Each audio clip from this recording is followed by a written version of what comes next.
मोदी सरकार के 8 साल पूरा होने के मौके पर प्रधानमंत्री नरेंद्र मोदी ने बेसहारा बच्चों को बड़ी सौगात दी है।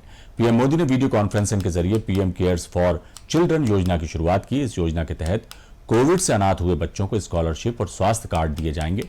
प्रधानमंत्री मोदी ने कहा कि पीएम केयर फॉर चिल्ड्रन आप सभी ऐसे कोरोना प्रभावित बच्चों की मुश्किलें कम करने का एक छोटा सा प्रयास है जिनके माता और पिता दोनों नहीं रहे। साथ ही कहा कि ये इस बात का भी प्रतिबिंब है कि हर देशवासी पूरी संवेदनशीलता से आपके साथ है।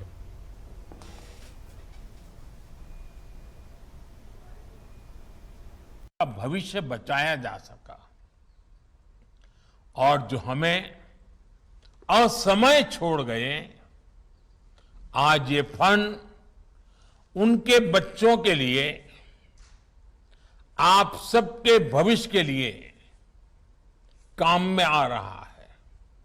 साथियों, अभी आप सबको जीवन में एक लंबी यात्रा करनी है। आप सभी बहुत साहस से जीवन में आई इस स्थिति का सामना कर रहे हैं। हमारे देश में, दुनिया में जितने भी महान लोग हुए हैं, चाहे वो हमारे देश में हो या विश्व में हो, उन्होंने अपने जीवन में कभी न कभी अलग अलग तरह की मुश्किलों का सामना किया है, लेकिन उन्होंने हार नहीं मानी।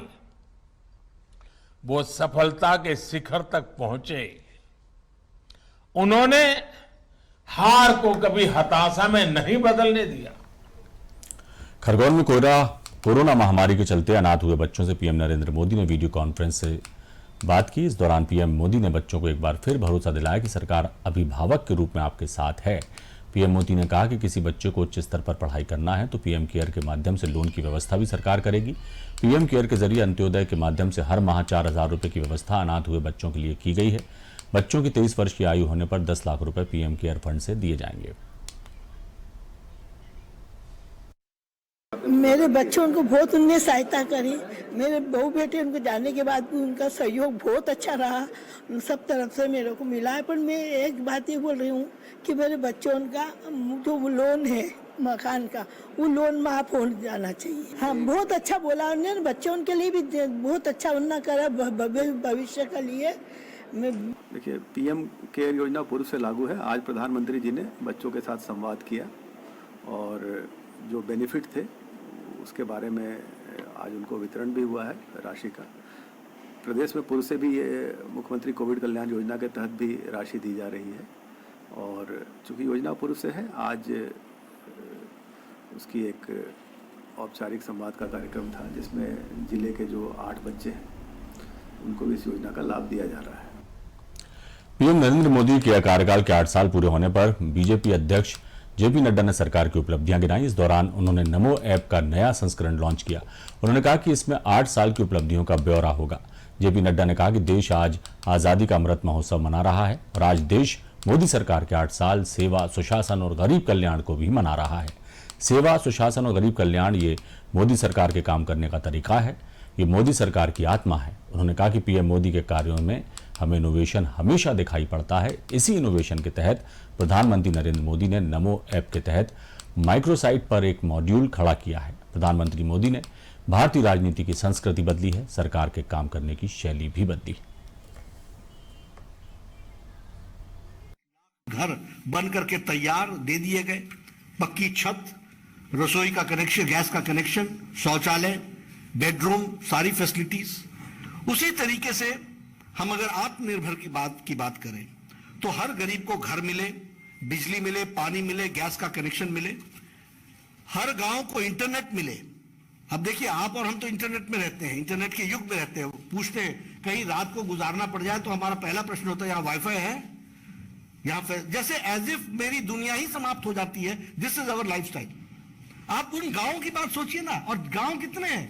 6 लाख प्लस 6 लाख, और सबको इंटरनेट से जोड़ना, ऑप्टिकल फाइबर से जोड़ना, ऑप्टिकल फाइबर के साथ का नेटवर्क बिछाना, ये काम 8 साल में हुए।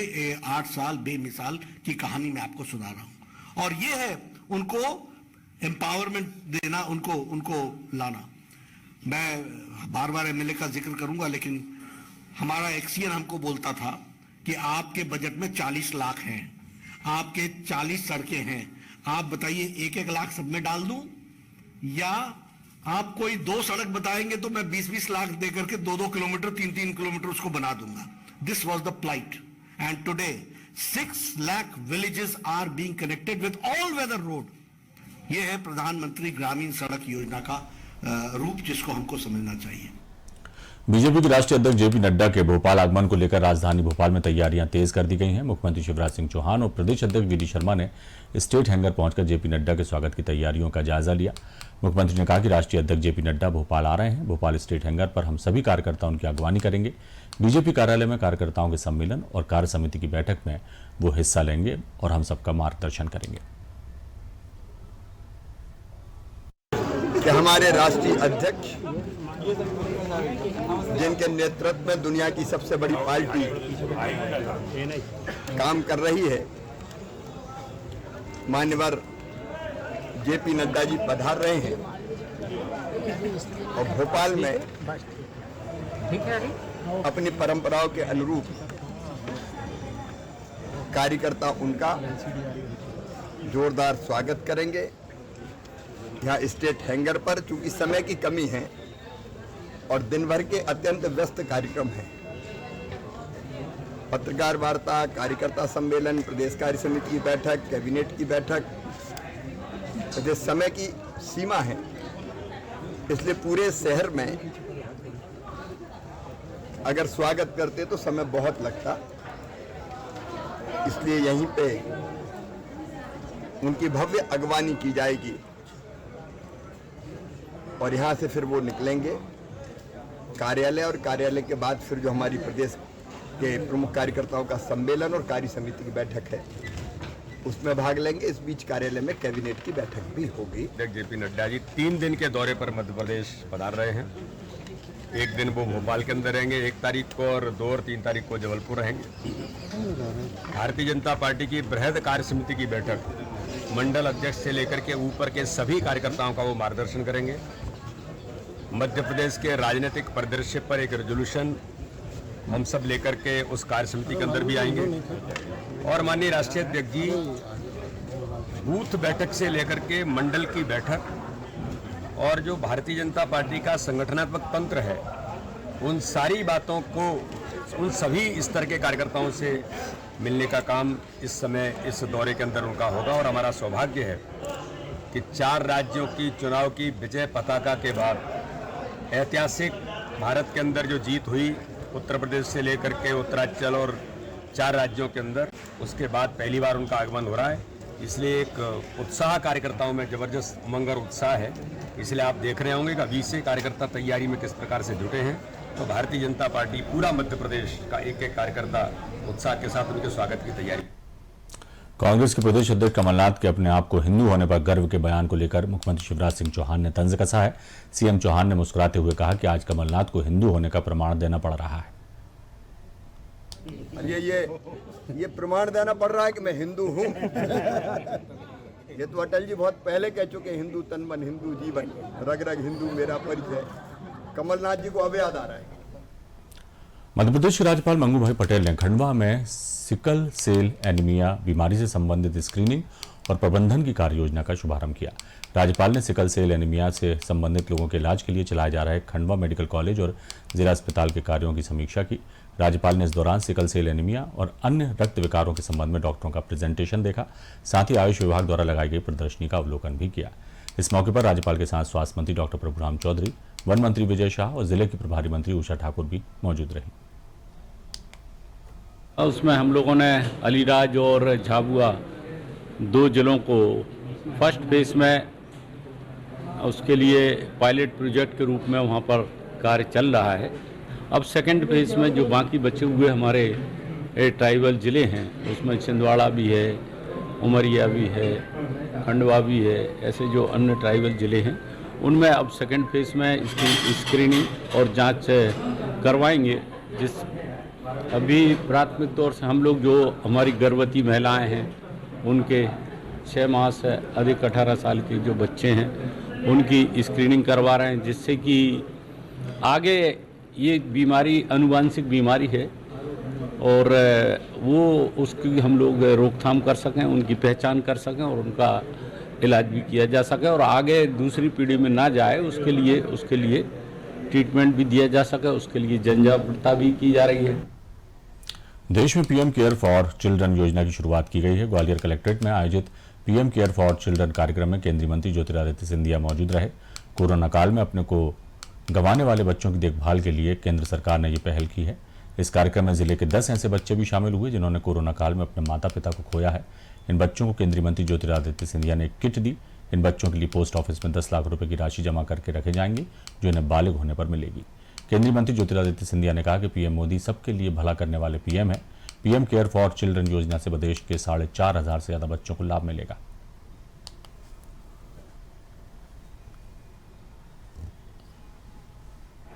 26 राज्यों में जितने भी हमारे बच्चे अपनों से बिछड़ गए थे, उन सभी के साथ चर्चा की है। प्रधानमंत्री केयर्स फंड जो स्थापित की गई थी कोरोना काल में, ताकि ऑक्सीजन सिलेंडर, अस्पताल, वैक्सीन और दवा भारत के एक एक नागरिक को मिल पाए, उसी योजना के तहत एक भाग पीएम केयर्स फॉर चिल्ड्रन, बच्चों की चिंता, बच्चों का पालन पोषण, और ऐसे 4,345 बच्चे जो अपने माता पिता से बिछड़ गए, उनके लिए ये योजना बनी है, जिसके तहत एक एक बच्चे के लिए 10 लाख रुपए पोस्ट ऑफिस के अकाउंट में रखा गया है। ये इस बात का प्रमाण है कि प्रधानमंत्री जी की संवेदनशीलता, प्रधानमंत्री जी की दरिया दिल की भावना को उजागर करता है और हमारी सरकार सबका साथ, सबका विश्वास, सबका प्रयास और सबकी सोच के आधार पर आगे बढ़ रही है। बीजेपी के राष्ट्रीय अध्यक्ष जेपी नड्डा 1 जून को मध्य प्रदेश के दौरे पर आ रहे हैं। नड्डा के दौरे को लेकर बीजेपी के प्रदेश अध्यक्ष वीडी शर्मा ने कहा कि उनके मार्गदर्शन के लिए कार्यकर्ताओं में उत्साह है। राज्यसभा के दूसरे उम्मीदवार को लेकर वीडी शर्मा ने कहा कि जल्द ही दूसरे नाम की घोषणा की जाएगी। पीसीसी चीफ कमलनाथ के हिंदू वाले बयान पर पलटवार करते हुए शर्मा ने कहा कि इसका जवाब जनता देगी। वीडी शर्मा से बात की हमारे संवाददाता सोहन सिंह ने। बीजेपी के राष्ट्रीय अध्यक्ष जेपी नड्डा मध्य प्रदेश आ रहे हैं। भोपाल, जबलपुर कई कार्यक्रम हैं। वीडी शर्मा जी हमारे साथ हैं, प्रदेश अध्यक्ष हैं। पूरी तैयारियों का समीक्षा कर रहे हैं, जायजा ले रहे हैं। सर, किस तरह से देख रहे हैं दौरे? देखिए, माननीय राष्ट्रीय अध्यक्ष जी का दौरा हमारे लिए बहुत अहम है और हमारा सौभाग्य है कि भारतीय जनता पार्टी के सम्मानीय राष्ट्रीय अध्यक्ष जो दुनिया के सबसे बड़े राजनीतिक दल का नेतृत्व कर रहे हैं, वो मध्य प्रदेश के 3 दिन के संगठनात्मक दौरे पर हैं। भारतीय जनता पार्टी मध्य प्रदेश का एक एक कार्यकर्ता उमंग और उत्साह के साथ उनके स्वागत की तैयारी में भी जुटा है। लेकिन अहम बात यह है कि संगठनात्मक दौरा है और आप देखिए कि राष्ट्रीय अध्यक्ष, जिसका प्रधानमंत्री दुनिया का सर्वाधिक लोकप्रिय नेता है, उनके राष्ट्रीय अध्यक्ष उस राजनीतिक दल के बूथ की बैठक भी लेंगे, वो मंडल की बैठक भी लेंगे, वो कोर ग्रुप के साथ भी बैठेंगे, तो कैबिनेट के मंत्रियों के साथ भी बैठेंगे। तो यहां पर भोपाल के अंदर बृहद कार्य समिति हमारी होगी, जिसके अंतर्गत मंडल से लेकर के राष्ट्रीय पदाधिकारियों तक जो मध्य प्रदेश के हैं उसमें सम्मिलित होंगे। तो जबलपुर के अंदर युवाओं के साथ भी यूथ कनेक्ट भी होगा कि आज का जो युवा है, जो भारतीय जनता पार्टी के साथ जुड़ना चाहता है और उनका जो मंग और उत्साह है, उसको भी संबोधित करने का काम माननीय राष्ट्रीय अध्यक्ष करेंगे। तो दौरा हमारे लिए बहुत महत्वपूर्ण है। इस दौरे में व्यापक तैयारी के साथ हम जुटे हैं। अच्छा, कितना उत्साह और कितनी एनर्जी आपको लग रही है कि अभी तो वर्तमान में दिख ही रही है और लग रहा है कि नड्डा साहब के बाद कहीं ना कहीं और ज्यादा बूस्टर मिलेगा? बिल्कुल, जब नेता हमारे आते हैं और माननीय राष्ट्रीय अध्यक्ष जेपी नड्डा जी, जो दुनिया के सर्वाधिक लोकप्रिय दल के राष्ट्रीय अध्यक्ष हैं, दुनिया के सबसे बड़े राजनीतिक दल के राष्ट्रीय अध्यक्ष हैं, वो आते हैं तो कार्यकर्ता में होंगे, उत्साह तो आती है और ताकत के साथ मैदान में उतरेंगे। और ये जो आने वाले नगर निकाय और ग्रामीण निकाय के चुनाव है, उसमें और ताकत के साथ मैदान में हम उतरेंगे, दुगने उत्साह के साथ और प्रचंड बहुमत से विजय हासिल करेंगे। सर, बात करें अगर राज्यसभा चुनाव की, तो कविता जी को आपने जो है उम्मीदवार बना दिया है। दूसरा नाम कहीं ना कहीं केंद्र से, प्रदेश से? दूसरा नाम भी जल्दी आएगा। भारतीय जनता पार्टी में व्यवस्था है, लेकिन हमें गर्व है माननीय प्रधानमंत्री पर, माननीय राष्ट्रीय अध्यक्ष पर, माननीय अमित शाह जी पर, कि जिन्होंने ऐसा निर्णय किया कि भारतीय जनता पार्टी की विशेषता है कि कैडर बेस्ड ऑर्गेनाइजेशन, एक कार्यकर्ता को अवसर देना। हमारी बहन कविता पाटीदार एक सामान्य से सामान्य परिवार की और जिला पंचायत की अध्यक्ष ओबीसी महिला को अवसर देना, जो भारतीय जनता पार्टी कहती है, हमारे नेतृत्व ने उसको किया है। इसलिए मैं माननीय प्रधानमंत्री जी का, माननीय नड्डा जी का, माननीय अमित शाह जी का आभार व्यक्त करता हूं कि उन्होंने हमारी बहन कविता पाटीदार को अवसर दिया। और मध्य प्रदेश में हमने जो कहा था, हम उसको चरितार्थ करते हुए मध्य प्रदेश के अंदर दिखा रहे हैं। ये कांग्रेस को समझना चाहिए। सर, पीसीसी चीफ कह रहे हैं कि मैं हिंदू हूं लेकिन मूर्ख नहीं हूं, किस तरह से देख रहे हैं? ये दुर्भाग्य है कि 75 वर्षों में उन्हें याद आ रहा है कि मैं हिंदू हूं, और जिस प्रकार की भाषा उन्होंने बोली है, यानी आप क्या कहना चाहते हैं? मैं उन शब्दों का उपयोग नहीं करना चाहता। 15 महीने में मध्य प्रदेश की जनता ने आपको जाना कि आप क्या हैं। इस देश ने आपको देखा कि लोकतंत्र की हत्या करने में महत्वपूर्ण योगदान आपका था, आप क्या हैं। तो इसलिए मैं तो आपका सम्मान करता हूं कि आप इतने बड़े पद पर रहे हैं, आज एक इतने बड़े दल के आप अध्यक्ष हैं, लेकिन इस प्रकार की भाषा बोलना, मुझे लगता है ये मध्य प्रदेश न देश के लोग इसको स्वीकार नहीं करें। तो बिल्कुल जिस तरह से कमलनाथ जी का बयान था, उसमें उनका साफ तौर पे ये कहना था कि ये जो बयान आया है, इसको मध्य प्रदेश की जनता जो है बर्दाश्त नहीं करेगी। और राष्ट्रीय अध्यक्ष जेपी नड्डा को लेकर उन्होंने कहा कि ये दौरा है बहुत खास है, और ये जो बूस्टर है, इससे एक बूस्ट मिलेगा और कहीं ना कहीं कार्यकर्ताओं में और जोश आएगा। कैमरामैन सतीश के साथ सोहन सिंह, न्यूज वर्ल्ड, भोपाल। मध्य प्रदेश के गृह मंत्री डॉक्टर नरोत्तम मिश्रा ने कांग्रेस पर हमला बोला है। मध्य प्रदेश में कांग्रेस के सभी विधायकों की हालत खराब है। जनता कांग्रेस और उसके नेताओं को पूरी तरह से खारिज कर चुकी है। उन्होंने कहा कि राहुल गांधी और कमलनाथ इच्छाधारी हिंदू हैं। टीका लगाना, जनेऊ धारण करना और खुद को हिंदू बताना इन्हें चुनाव के समय ही याद आता है। ये रिपोर्ट दी होगी, जितने विधायक हैं कांग्रेस के, सबकी हालत खराब। कमलनाथ जी हो चाहे राहुल गांधी, ये चुनावी हिंदू है, ये इच्छाधारी हिंदू है। इनको ये चुनाव पे याद आता है, कभी जनेऊ डालना, कभी टीका लगाना। कमलनाथ ऐसे हिंदू हैं, जब भगवान राम और राम सेतु पर विषय आया था तो एकदम चुप रहे थे, एक शब्द नहीं बोले थे। ये ऐसे हिंदू हैं कि जब राम मंदिर की तारीख पर सवाल उठाए गए थे इनके मित्र के द्वारा, तो एकदम चुप रहे थे। कमलनाथ जी ऐसे हिंदू हैं, जब सिखों का कत्लेआम हुआ था तब चुप रहे थे। यासीन मलिक की सजा पर एकदम चुप रहे थे। ये ऐसे हिंदू हैं। कमलनाथ जी ऐसे हिंदू हैं, जो ज्ञान व्यापी का विषय आए तो एकदम चुप रहे थे। ये इच्छाधारी हिंदू हैं। पूर्व सीएम कमलनाथ के हिंदू वाले बयान पर बीजेपी हमलावर है। बीजेपी विधायक रामेश्वर शर्मा ने कमलनाथ पर पलटवार करते हुए कहा कि कमलनाथ कब तक हिंदुओं को अपमानित करेंगे। साधु संत कथा वाचने वाले, जय श्री राम बोलने वाले आपको बेवकूफ हिंदू दिखते हैं। कमलनाथ को ऐसे बयान के लिए माफी मांगना चाहिए। और हिंदुओं को बेवकूफ और मूर्ख कह रहे हो, आप समझदार हो। अरे मुसलमानों की कब तक चाटुकारिता करोगे, कब तक उनकी जूठी बिरयानी खाओगे, कब तक हिंदुओं को अपमानित करोगे। हम हिंदू साधु समाज, भगवाधारी, कथा वाचने वाले, गीता भागवत पर प्रवचन देने वाले, मंदिरों में आरती करने वाले, घाट घाट पर स्नान करने वाले, राम राम जय श्री राम के नारे लगाने वाले, ये सारे हिंदू आपको बेवकूफ दिखते हैं। और जो सोनिया की तलुए चाटे वो आपको अच्छे दिखते हैं। और इसलिए कमलनाथ जी, देश की जनता से आपको माफी मांगनी पड़ेगी। आप वही कमलनाथ है जिसको मनमोहन सिंह जी की सरकार ने भगवान राम को काल्पनिक बताया था। और जिसको भगवान राम को जिसने काल्पनिक बताया था, अब वो पूरी कांग्रेस काल्पनिक हो गई है। अब देर हो गई, फिर भी नहीं सुधरे। फिर भी आपने जब भी हिंदू के बारे में बोला, फिर भी अपमानित शब्द ही बोले हैं। पोलैंड के पोजनान में 26 से 29 मई तक चली पैरा कैनो विश्व कप में भारत की ओर से भाग लेने के लिए गई भोपाल की बेटी प्राची यादव ने परचम लहरा दिया है। प्राची ने 200 मीटर स्पर्धा में कांस्य पदक जीतकर देश का नाम रोशन कर दिया। ये पहला मौका है जब विश्व स्तर पर भारत को इस पदक के माध्यम से पोडियम पर चढ़ने का मौका मिला। प्राची भोपाल के छोटे तालाब स्थित वाटर स्पोर्ट्स सेंटर की प्रशिक्षु हैं।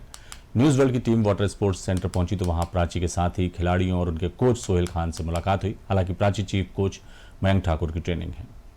जिस हिसाब से उसकी परफॉर्मेंस थी, यहाँ तैयारी कर रही थी, उस हिसाब से 100% सभी लोग श्योर थे कि उसका मेडल आएगा ही। और जैसा कि सबने सोचा था वैसा उसने किया भी, और उसकी टाइमिंग भी काफ़ी अच्छी इम्प्रूवमेंट हुआ है। और होप है कि आगे वर्ल्ड चैम्पियनशिप है, फिर आगे एशियन गेम्स है, उसमें भी वो 100% मेडल लेकर आएगी। बहुत प्राउड की बात है कि इंडिया के लिए कि एक ब्रॉन्ज मेडल फर्स्ट पहली बार वर्ल्ड कप के अंदर इंडिया का कैनवेस टीम के अंदर पहली बार एक वुमेन वो भी तरह की प्लेयर पूरे लेके आई है गाँव से। बधाई है पूरे इंडिया के लिए कि हमारे कुशवाहा सर के लिए, मयंक सर जो पेरा के चेयरपर्सन हैं, कुशवाहा सर जो ऑल ओवर देखते हैं पूरा इंडिया का, उनके प्रयास से आज ये काम पाया है। भोपाल के कोलार रोड पर दशहरा मैदान के पास स्थित बंजारी बस्ती में निःशुल्क स्वास्थ्य शिविर का आयोजन किया गया है, जिसमें चिकित्सकों ने अनेकों बीमारियों का निःशुल्क इलाज और दवा का वितरण किया। स्वास्थ्य शिविर को लेकर जब न्यूज वर्ल्ड की टीम ने हृदय रोग विशेषज्ञ डॉक्टर सुमित कुमार निरंजन से बात की तो उन्होंने बताया कि हमारे द्वारा आम जनता के सहयोग के लिए इस प्रकार के निःशुल्क स्वास्थ्य शिविर लगाए गए हैं। इस शिविर के द्वारा आम जनता को काफी राहत मिल रही है।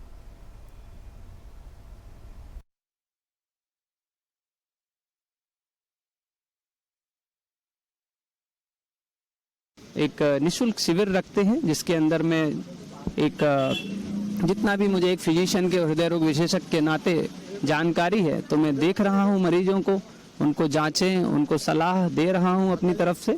और ये जो जांचें हैं, उपचार हैं जो हमसे जुड़े हुए, जहां पर हम अमूमन जाते हैं, सामान्यतः काम कर रहे हैं उन अस्पतालों में इन जो जांचें और इलाज में लिख रहा हूं उस पर कर छूट मिलेगी, और जो कि स्वाभाविक है। और मैं जो देख रहा हूँ वो एकदम ही निःशुल्क है। जो मेरी परामर्श है, जो मेरी सलाह है, जो मैं परीक्षण कर रहा हूँ यहाँ पर, वो एकदम निःशुल्क है। अभी तक हमने ये शुरू किया था, हमने योजना तो 10 बजे की थी, पर 11 साढ़े 11 बजे, वो तो स्वाभाविक सी बात है, थोड़ा तो समय विलम्ब हो से शुरू हुआ है कार्यक्रम। अभी तक हमने 5 से आई थिंक 5-6 मरीजों को अभी देखा है शुरुआत में। शाम को अभी हमने 2 बजे तक का प्लान किया है। वो समय हम इसीलिए देते हैं 11 से 2 का कि भाई लोग समय अनुसार आ जाएं। बाकी जितने लोग आते जाएंगे तो हम तो जब तक मरीज आते जाएंगे, हमारा जो धर्म है एक डॉक्टर, एक चिकित्सक होने के नाते हम देखते जाएंगे जब तक मरीज आते जाएंगे।